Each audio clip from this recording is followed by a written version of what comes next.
আসসালামু আলাইকুম ছোট্ট বন্ধুরা, আশা করি তোমরা সবাই ভালো আছো। আজকে আমি তোমাদের আরবি হরফ শিখাবো। চলো শুরু করি। বিসমিল্লাহির রহমানির রহিম। আরবি হরফ শিক্ষা।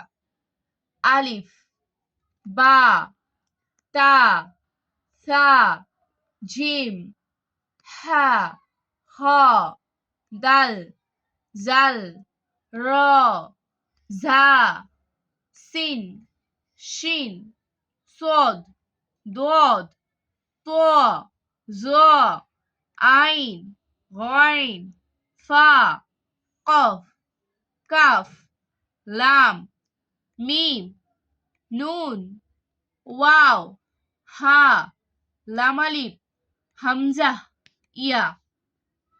আমি আবারও পড়ছি, তোমরা মনোযোগ দিয়ে শোনো। আলিফ, বা, তা, সা, জিম, হা, হ, দাল, জাল, র, জা, সিন, শিন, صاد ضاد طاء ظاء عين غين فاء قاف كاف لام ميم নুন ওয়াও হা লাম আলিফ হামজা ইয়া।